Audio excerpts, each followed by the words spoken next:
Hi, this is Mitch from Springfield Music, and we're going to cover a couple of basic care and feeding tips for the acoustic guitar today.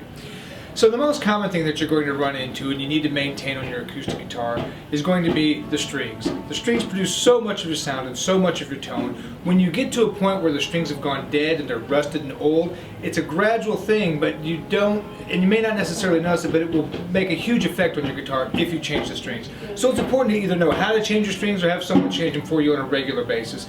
That's probably going to fall for an uncoated string. 6 to 8 weeks you'll need to get it restrung. Coated strings, you can get 3, 4, sometimes 5 months on it, depending on how acidic your skin is. I don't have very acidic skin, so I tend to change mine a little bit less, but I always know when I change it because there's a definite difference in brightness and tone as the new strings have a lot more elasticity than old strings. So make sure you're changing your strings regularly. The other big thing you're going to want to maintain on an acoustic guitar is humidity control. Now, we're going to talk about relative humidity just briefly.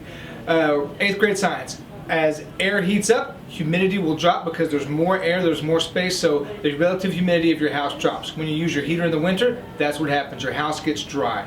When wood gets dry, wood shrinks. When wood shrinks on a fingerboard, it shrinks down a little bit and you get sharp frets up in here. On tops and bodies in the back and sides, when it shrinks, the wood shrinks down, but the bracing doesn't shrink, and so you get cracks on the guitar. So it's very important in the wintertime to watch your humidity. You typically want it between 40 and 50% humidity during the wintertime. It's going to keep it playing well, it's going to keep it sounding good. If you get too much humidity, and this usually isn't the case, but sometimes, and there are areas of the country where it happens, if you get too much humidity, you're going to end up getting kind of a tubby and floppy sound out of the guitar. 40 and 50% is really ideal, and there's a variety of humidifiers and a variety of things that you can use out there to maintain humidity. Get a hydrometer during the winter and check. I use a humidifier in my house. I just fill it up every 2 or 3 days and make sure it rolls. Our store has humidifiers in the air system, and we also have humidifiers that run constantly in my acoustic room and outside. So that's 2 important things.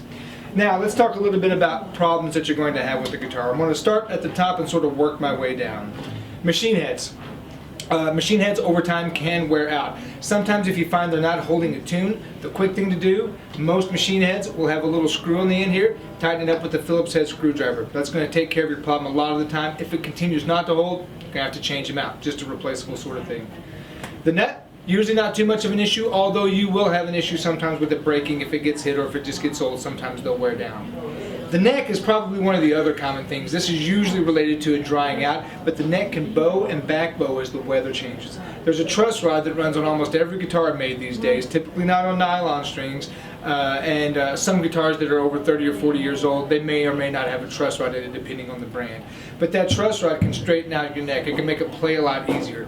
Basically, you'll know you'll need to change and adjust your truss rod when it gets really difficult to play all of a sudden. That means that there's a bow in the neck like this and the strings are too far away, and so you've got to press really hard. Or if it's too wet, you'll get a back bow in the neck like this, and the strings will rattle a whole lot. So that's the type of thing that you're going to need to maintain with some regularity. You usually need it a couple of times a year as the weather changes to get your truss rod adjusted. Tops are usually in pretty good shape unless they get dried out. You can get cracks. Talked about that a little bit. Bridge and saddle, all usually pretty good with not much of an issue. However, if you leave a guitar in storage, and this is a very important tip here, if you leave a guitar in storage, take the tension off of the strings. If you don't take the tension off of the strings, you'll have 150, 175 pounds of pressure constantly pulling on this guitar. It can warp the top, it can change the neck angle, and you can get your bridge start to pull up. It can also damage the heel joint back here with that on there. So those are your major things. Just keep an eye out for it. Humidity is key. Keep adjustments. Keep changing your strings. Keep an eye on the neck. And if you put it in storage, loosen the strings on there. Thanks.